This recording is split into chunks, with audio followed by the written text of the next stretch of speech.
हरे कृष्णा। राधे राधे साधकों।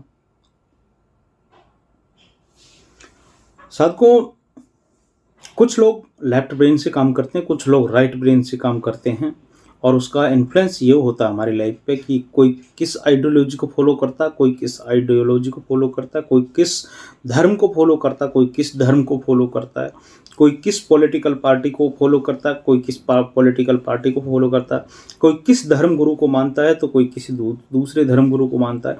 ये तमाम चीज़ें इस बात पे डिपेंड करती हैं कि आपके बिलीफ सिस्टम्स क्या हैं। एक आदमी का बिलीफ सिस्टम दूसरे के लिए गलत हो सकता है, लेकिन इसके रूट में क्या है उसे हम समझने की कोशिश करेंगे, ताकि हो सकता है हमारा बिलीफ सिस्टम खराब हो या सही हो, उस चीज़ को हम अपने आप में जज करें। उस अवेयरनेस के लिए हम इस वीडियो को देख सकते हैं। आज हम जोनाथन हेडिट की जो बुक है मोरल फाउंडेशन थ्योरी, इसके बारे में चर्चा कर रहे हैं, और जो हमारे मोरल वैल्यूज को साइकोलॉजिकल बेसिस को समझाने का प्रयास करती है। ये थ्योरी बताती है कि कैसे अलग अलग मोरल फाउंडेशंस लोगों की सोच और पॉलिटिकल आइडियोलॉजी को शेप करती है। जोनाथन की जो थ्योरी है, इसके अनुसार 6 कोर मोरल फाउंडेशंस हैं जो हमारे मोरल रीजनिंग को के बिल्डिंग ब्लॉक्स की तरह काम करते हैं।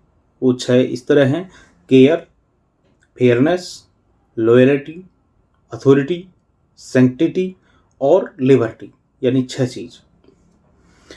हर व्यक्ति में ये मोरल फाउंडेशंस जो हैं मौजूद होते हैं, लेकिन हर कोई इनमें से किसी फाउंडेशन को प्रायोरिटाइज करता है तो कोई किसी दूसरे फाउंडेशन को प्रायोरिटाइज करता है, जिससे अलग अलग पॉलिटिकल पर्सपेक्टिव और वैल्यूज बनते हैं। ये समझना महत्वपूर्ण है कि यही अलग अलग प्रायोरिटीज़ हमारी पॉलिटिकल बिलीफ्स और डिसीजंस को डीपली इन्फ्लुएंस करती हैं। तो पहले शॉर्ट में हम ये समझ लेते हैं कि ये जो 6 मोरल फाउंडेशंस जिनकी अभी हमने बात की है, इनको एक बार ब्रीफली समझ लेते हैं ताकि हम आगे के जो डिस्कशन है उसमें उसको अच्छे से कॉन्टेक्स्ट में रख सकें। पहली चीज़ है केयर वर्सेस हार्म, यानी कि ये फाउंडेशन एम्पैथी और कंपैशन पर आधारित है, और ये हमें दूसरों की वेल बीइंग की चिंता करने और उन्हें हार्म या नुकसान से बचाने की प्रेरणा देता है। ये फाउंडेशन खासकर उन लोगों के लिए महत्वपूर्ण होता है जो सोशल वेलफेयर, इक्वलिटी और वल्नरेबल ग्रुप्स की जो प्रोटेक्शन है उसको प्रायोरिटाइज करते हैं। दूसरा, फेयरनेस वर्सेस चीटिंग। जो फेयरनेस का मतलब है जस्टिस, रेसिप्रोसिटी और समानता। ये फाउंडेशन इक्वलिटी में विश्वास रखने वाले लोगों की सोच को शेप करता है, जो मानते हैं कि सभी को वही मिलना चाहिए जो वे डिजर्व करते हैं। और फेयरनेस एक्सप्लॉइटेशन के खिलाफ भी एक स्ट्रॉन्ग स्टैंड लेता है।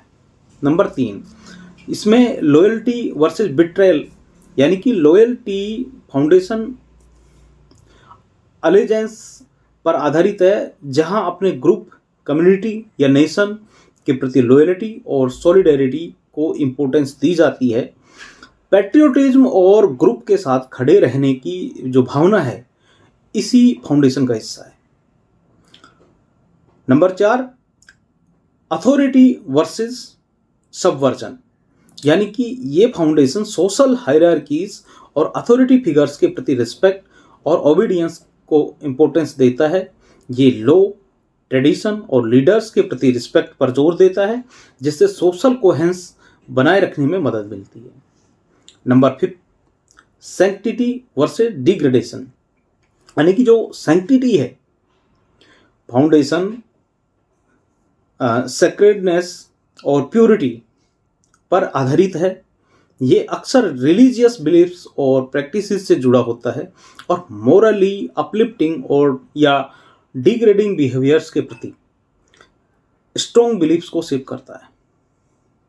नंबर 6, लिबर्टी वर्सेस ऑपरेशन, यानी कि लिबर्टी फाउंडेशन इंडिविजुअल फ्रीडम और ऑपरेशन के खिलाफ रेजिस्टेंस को प्रमोट करता है और ये व्यक्तिगत अधिकारों की सुरक्षा के लिए खड़ा होता है और टायरनी या कंट्रोल के खिलाफ पुशबैक करता है। अब हम जो है ये समझते हैं कि जो मोरल फाउंडेशंस हैं पॉलिटिकल आइडियोलॉजीज को कैसे इन्फ्लुएंस करते हैं और आमतौर पर पॉलिटिकल लेफ्ट और राइट में इन फाउंडेशंस की प्रायोरिटीज में डिफरेंसेस देखे जाते हैं। पॉलिटिकल लेफ्ट यानी लिबरल्स जो हैं, पॉलिटिकल लेफ्ट से जुड़े लोग केयर और फेयरनेस को अधिक महत्व देते हैं। ये लोग सोशल जस्टिस, इक्वालिटी और हार्म रिडक्शन पर ध्यान केंद्रित करते हैं। इनका मुख्य उद्देश्य वल्नरेबल लोगों से की रक्षा करना और समान अवसर प्रदान करना होता है। जो लिबरल हैं उनकी जो आइडियोलॉजी में इस तरह की चीज़ें होती हैं। उदाहरण के लिए जब बात इमिग्रेशन की आती है मान लो, तो लेफ्ट लीनिंग इंडिविजुअल्स अक्सर केयर फाउंडेशन को एम्पैथाइज करते हैं। वे उन पॉलिसीज़ का समर्थन करते हैं जो इमिग्रेंट्स की सुरक्षा और उनके अधिकारों की रक्षा करती है। दूसरा है पॉलिटिकल राइट। लेफ्ट और राइट में से अब लेफ्ट की बात कर ली, अब हम राइट की बात करेंगे। तो ये कंजर्वेटिव होते हैं और पॉलिटिकल राइट के लोग लॉयल्टी, अथॉरिटी और सैंक्टिटी फाउंडेशंस को हाई प्रायोरिटी देते हैं। साथ ही केयर और फेयरनेस को भी सम्मान देते हैं। ये लोग पैट्रियोटिज्म, रिस्पेक्ट और ट्रेडिशंस और सोशल ऑर्डर को महत्वपूर्ण मानते हैं। लिबर्टी फाउंडेशन दोनों यानी पॉलिटिकल स्पेक्ट्रम में पाया जाता है, दोनों पॉलिटिकल स्पेक्ट्रम में पाया जाता है, लेफ्ट हो चाहे राइट हो, लेकिन इसे अलग अलग तरीके से प्रायोरिटाइज किया जाता है। लिबरल्स अक्सर फ्रीडम फ्रॉम सोसाइटल कॉन्स्टेंट्स को सपोर्ट करते हैं, जबकि conservatives freedom from government overreach को प्रायोरिटाइज करते हैं। अब कुछ जो रिलेटेबल एग्जांपल्स देख लेते हैं ताकि हम ये समझ पाएं कि कैसे इन मॉरल फाउंडेशंस की different priorities real life situation में पॉलिटिकल डिफरेंसेस क्रिएट करती है। तो इमिग्रेशन में लेफ्ट लीनिंग जो इंडिविजुअल्स हैं केयर फाउंडेशन को प्रायोरिटाइज करते हुए इंक्लूसिव इमिग्रेशन पॉलिसीज का समर्थन करते हैं ताकि वल्नरेबल लोगों की रक्षा की जाए। वहीं राइट लीनिंग जो इंडिविजुअल्स हैं वो लॉयल्टी, अथॉरिटी फाउंडेशन पर जोर देते हुए नेशनल सिक्योरिटी और कल्चरल कोहेरेंस के लिए स्ट्रॉन्ग बॉर्डर्स का समर्थन करते हैं। दूसरा, अगर हम बात करें सेम सेक्स मैरिज की, तो ये एक ऐसा इशू है, आजकल कोर्ट में भी ये मैटर गया है कि क्या सेम जेंडर के लोग शादी कर सकते हैं क्या। तो ये डिपेंड करता है कि सरकार किसकी है, क्योंकि रूल तो सरकार ही तय करती है ना। तो अगर ये एक ऐसा इशू है जहां लिबरल, फेयरनेस और लिबर्टी फाउंडेशन को प्रायोरिटाइज करते हुए इक्वल राइट्स और फ्रीडम की बात करते हैं, वहीं जो कंजर्वेटिव्स हैं सैंक्टिटी फाउंडेशन के आधार पर ट्रेडिशनल मैरिज वैल्यूज़ को ज़्यादा महत्वपूर्ण मानते हैं और इसका विरोध करते हैं। तो डिपेंड करता है कि सरकार किसकी है, तो उसी हिसाब से चीज़ें बनती और रुकती हैं। अब हम बात कर लेते हैं कि मोरल फाउंडेशन थ्योरी को समझने से हमें एम्पैथी डेवलप करने में मदद मिलती है। पॉलिटिकल जो डिफरेंसेस हैं अक्सर मोरल प्रायोरिटीज जो हैं उनके अंतर से पैदा होते हैं, ना कि किसी मैलाइस या इग्नोरेंस की वजह से। इस अंडरस्टैंडिंग के साथ हम दूसरों की जो व्यू पॉइंट्स हैं उनको रिस्पेक्ट कर सकते हैं और रिस्पेक्टफुल प्रोडक्टिव कंजर्वेशंस में इंगेज हो सकते हैं, चाहे हमारे ओपिनियंस कितने भी अलग क्यों ना हो।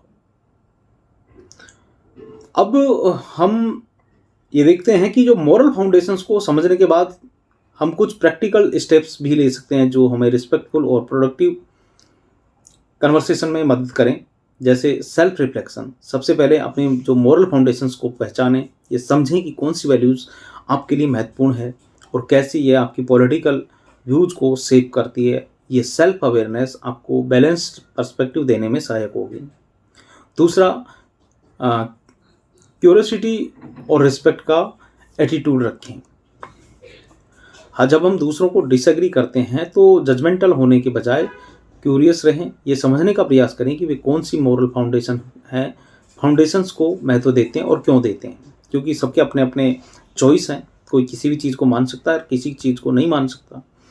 एम्पैथी डेवलप करें। पॉलिटिकल बिलीफ्स में डिफरेंसेस केवल मॉरल प्रायोरिटीज़ के कारण होते हैं। अपने डिफरेंसेस को समझें और ये रिकॉग्नाइज करें कि किसी भी व्यू पॉइंट के पीछे अक्सर जेन्युइन इंटेंशंस होती हैं। और नंबर 4 है कि रिस्पेक्टफुल जो लैंग्वेज है उसका यूज करें। कन्वर्सेशन में रिस्पेक्टफुल और न्यूट्रल लैंग्वेज का उपयोग करें। आज की जो पोलराइज्ड वर्ल्ड जो दुनिया है, इसमें मॉरल फाउंडेशन थ्योरी एक ऐसा टूल है जो पॉलिटिकल डिफरेंसेस को बेटर अंडरस्टैंड करने और एम्पैथी डेवलप करने में हमारी मदद करता है। जबकि हर व्यक्ति में जो मॉरल प्रायोरिटीज़ हैं वो अलग अलग हो सकती हैं, सभी का उद्देश्य अल्टीमेटली वही होता है, समाज के लिए बेस्ट आउटकम प्राप्त करना। ये थ्योरी हमें ये सिखाती है कि कैसे हम अपने और दूसरों की जो पर्सपेक्टिव हैं उनमें डिफरेंसेस को अंडरस्टैंड कर सकते हैं और एक रिस्पेक्टफुल डायलॉग इस्टेब्लिश कर सकते हैं। इसे एक ब्रिज की तरह देखें जो म्यूचुअल रिस्पेक्ट और अंडरस्टैंडिंग को प्रमोट करता है। इनकरेज करें कि जब हम पॉलिटिकल डिफरेंसेस को समझने के लिए क्यूरियोसिटी और एम्पैथी से अप्रोच करते हैं तो हम कॉमन ग्राउंड ढूंढ सकते हैं और एक हेल्दियर मोर इंक्लूसिव सोसाइटी का निर्माण कर सकते हैं।